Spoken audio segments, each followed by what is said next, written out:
We are going to study about the sequence and series. इस sequence and series को समझने के लिए हम कुछ एग्जाम्पल यहाँ लिखे हैं, जैसे 3, 9, 19, 33। अब आपसे पूछा जाए कि इसके आगे वाला टर्म, जस्ट इसके बाद का टर्म क्या होगा, तो सबसे पहले क्या देखते हैं कि what is the pattern behind it. और जब हम पैटर्न फाइंड आउट कर लेते हैं तो सभी टर्म, चाहे जो भी टर्म पूछा जाए, बता सकते हैं। तो first of all what we have to think about the pattern. तो यहाँ हम देख रहे हैं 3 है, दूसरा में क्या है 9, 3 स्क्वायर, यहाँ 19 हो जा रहा है, ये 33 हो रहा है। तो इस तरह से अगर हम लोग फाइंड आउट कर रहे हैं है क्या पैटर्न, तो इस पैटर्न को देख रहे हैं कि अगर मान लीजिए कि 3 ये 2 n स्क्वायर प्लस 1 ये पैटर्न लेते हैं, ये पैटर्न है। यानी कि अगर n इक्वल टू, अब इसमें रखते हैं n equal to 1, 2, 3 and so on, तो ये इस पैटर्न के आधार पर हम कोई भी, जिसे n इक्वल टू जब 1 रख रहे हैं तो 2 1 3, 2 जब हुआ तो 2 स्क्वायर, 4 2 जा 8 प्लस 1, जब 3 लेंगे तो 3 स्क्वायर, यहाँ 3 लेंगे तो 3 स्क्वायर, 9 हो गया, 9 2 जा 18 प्लस 1 19, जब 4th टर्म में तो 4 स्क्वायर यानी कि 16, 2 जा 32 और प्लस 1 33, फिर अगर 5 लेंगे तो ये 51 हो जाएगा। इसके बाद जो भी टर्म आपको जरूरत है निकाल सकते हैं।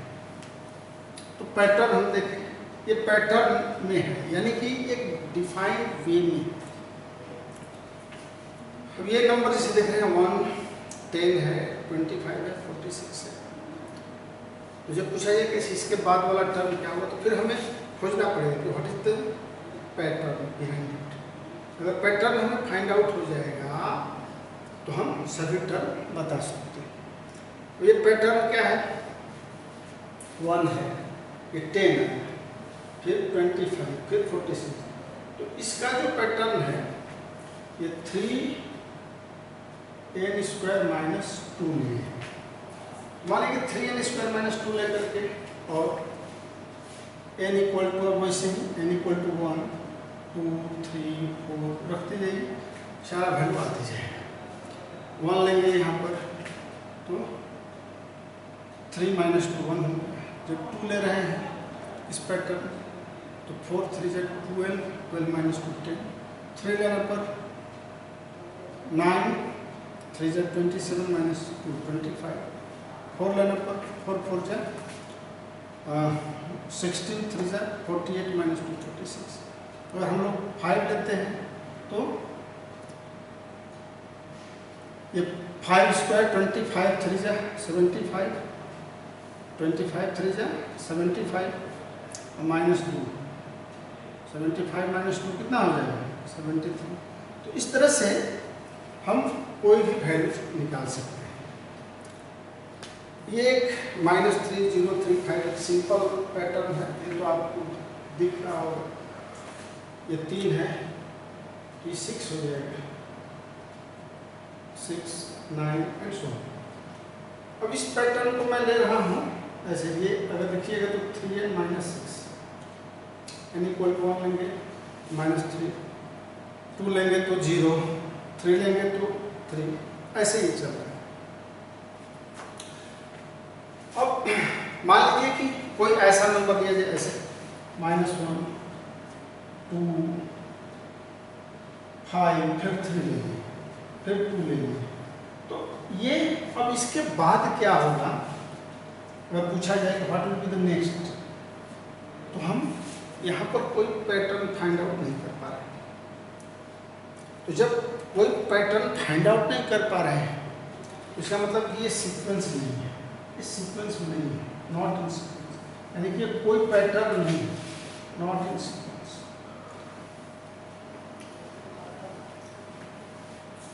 आखिर ये सीक्वेंस है क्या?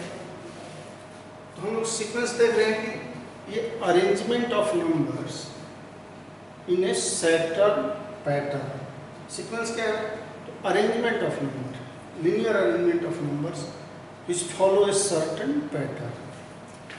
तो अगर कहा जाए कि सीक्वेंस है क्या, तो हम लोग लिख सकते हैं कि a linear arrangement of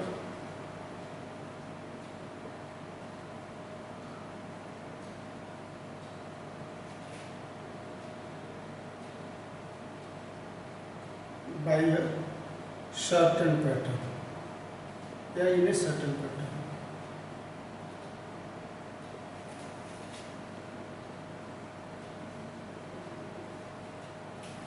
अच्छा, अब एक और चीज देखिए, मान लीजिए कि 2n² + 1 है, इसको अगर हम लोग ऐसे fn = लिखते हैं 2n² + 1, इसको अगर fn लिख दिए 3n² - 2, ये मान लीजिए कि एक fn है, ये 3n - 6 ऐसे ले लें। ये क्या है? एक फंक्शन का रूप हो गया कि नहीं? ये फंक्शन का रूप हो गया। तो क्यों ना हम सीक्वेंस को कहेंगे सीक्वेंस इज ए फंक्शन। अब ये फंक्शन है तो इसका जो एम यानी कि डोमेन है वो हर जगह क्या देख रहे हैं? 1 2 3 4 1 2 3 ये नेचुरल नंबर है। तो हम सीक्वेंस को डिफाइन कर सकते हैं फंक्शन के रूप में भी, लिख सकते हैं कि ये सीक्वेंस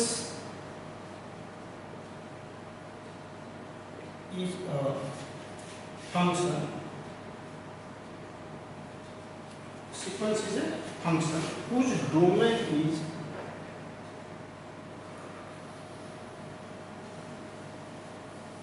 क्या? Set of natural number.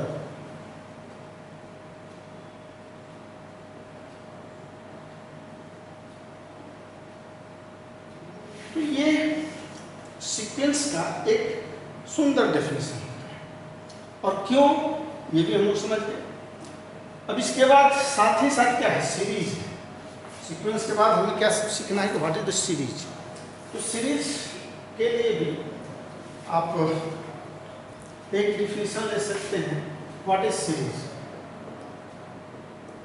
मान लीजिए लेट A1 या T1 T2 T3 ऐसे लेते हैं, T1 T2 T3 and so on Tn are sequence, then T1 plus T2 plus T3 and so on plus Tn is called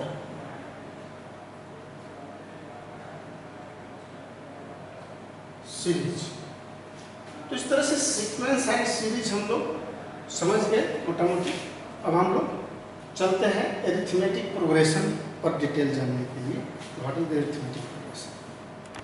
चलिए अब arithmetic progression समझते हैं। एरिथमेटिक प्रोग्रेशन समझने के लिए हम यहाँ पर कुछ एग्जाम्पल लिखे हैं। इस एग्जाम्पल को आप देखें 3 5 7 9। तो ये 3 5 7 9 है। इसमें क्या देख रहे हैं? ये 3 में 2 जोड़ने पर 5, 5 में 2 जोड़ने पर 7, 7 में 2 जोड़े तो 9, यानी कि एक कांस्टेंट जोड़ते जा रहे हैं, आ जा रहे हैं। इसमें भी 2 से शुरू हो रहा है, 4 जोड़े तो 6, 6 में 4 जोड़े 10, 10 में 4 जोड़े 14। इस तरह से ये प्राप्त हो रहा है। ये 5 है, इसमें 5 जोड़ने से प्राप्त हो रहा है। यानी सब में एक कांस्टेंट जोड़ते जा रहे हैं और आगे का टर्म प्राप्त होते जा रहा है। तो ये इस फिनोमेना के आधार पर अगर हम इसको डिफाइन करेंगे तो क्या डिफिनेशन आएगा? ये डिफिनेशन है कि एक sequence which starts from a certain fixed number and each term is obtained from the preceding one by adding a constant called, that constant is known as the common difference, is arithmetic progression। ये define हो गया इसके इस phenomena का नाम। इसमें एक और फिनोमेना हम लोग देखते हैं। क्या देखते हैं? अगर इसके बाद वाले टर्म्स ऐसे, इसमें से अगर हम 2 माइनस कर दें, 9 से -2 तो 7 आएगा, फिर 7 से 5 माइनस करेंगे कि डिफरेंस पर 2 आते जाएगा, 5 में 2 घटाएंगे तो इससे पहले वाला टर्म आ जाएगा। यानी कि ये इस आधार पर हम क्या देखते हैं, ये भी एक सीक्वेंस है। इसमें difference of a term and the previous क्या है? Difference of a term from A previous is always constant. देख रहे हैं, ये भी एक फिनोमिना है। तो इस फिनोमिना के आधार पर भी एक डिफिनेशन हम दे सकते हैं, और वो डिफिनेशन क्या होगा? A sequence is called arithmetic progression. A sequence लिख लीजिए, a sequence is called arithmetic progression, AP. Difference if difference of a term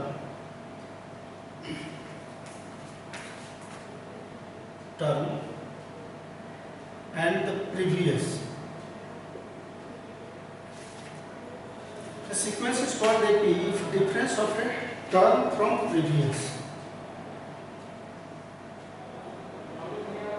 previous is always same.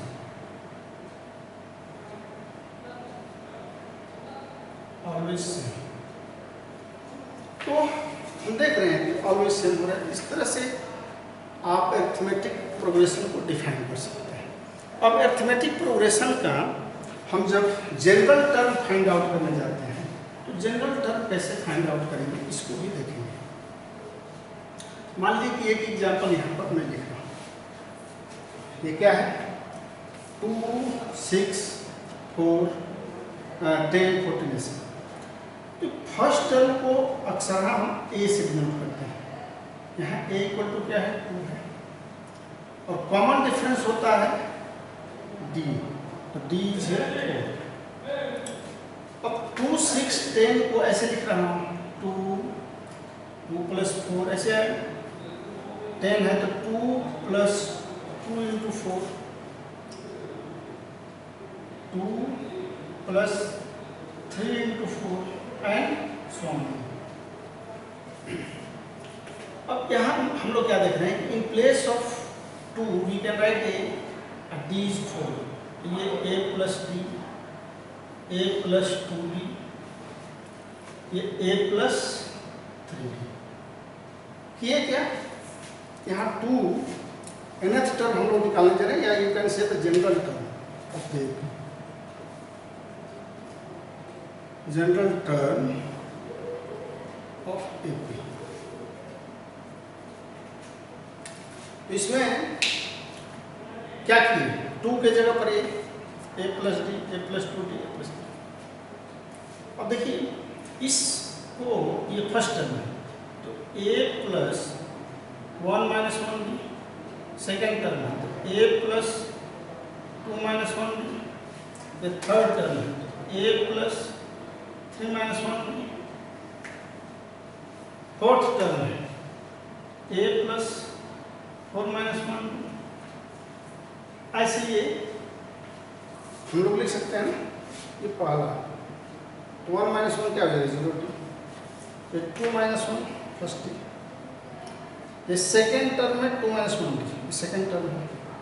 Third a + 3 - 1d, fourth क्या है? a + 4 - 1d। अब general term यानी कि nth term अगर कोई पूछे, पांचवा टर्म अगर कहें, चौथा टर्म क्या है?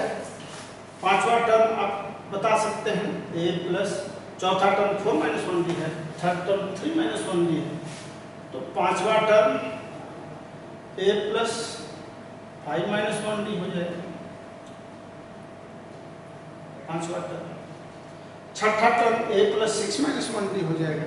तो इसी तरह से अगर कहा जाए कि what will be the nth term, तो nth term a + n - 1 × d हो जाएगा। और चूंकि ये फिक्स्ड है, यहीं तक हम लोग रखेंगे। तो ये जो जनरल टर्म ऑफ एपी, इसी को हम nth टर्म ऑफ एपी कहते हैं, और इस nth टर्म को ऐसे tn से डिनोट करते हैं। तो tn a + n - 1 × d, इसको हम लोग ध्यान दे दें। इसके बाद से जब हम आगे बढ़ते हैं और सम देखते हैं, sum of n terms of AP, तो वो कैसे उसको लिखते हैं, इसको देखेंगे। Sum of n terms of AP,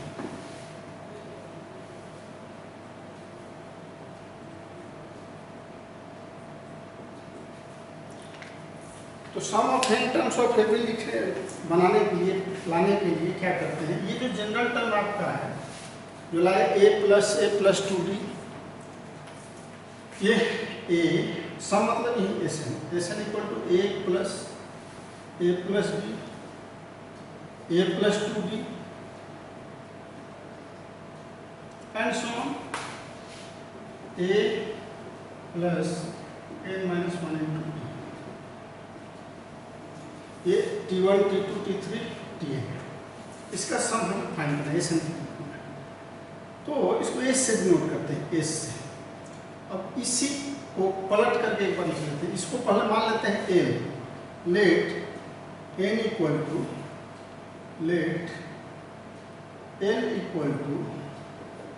A plus n minus 1 into d, यानी ये एन हो गया, ये N.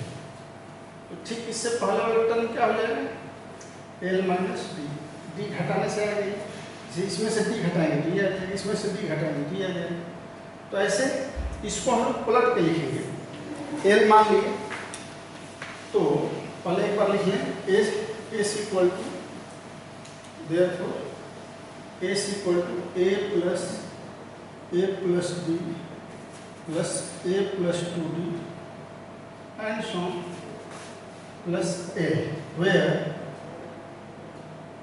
A equal to a plus n minus 1 into d. अब ये एस को पुनः ये 1 ही है, इसको पलट करके जब हम लिखते हैं एल, इससे पहले एल माइनस डी, फिर एल माइनस डी के बाद कर एल माइनस 2d, ऐसे एक एक घटाते जाएंगे तो आते जाएंगे। तो ये लास्ट में हम लोग ए लिखते हैं, वो थोड़ा सा ए 2 हो गया। यहाँ पर हम लोग लिखेंगे where a equal to a plus n minus 1 into D.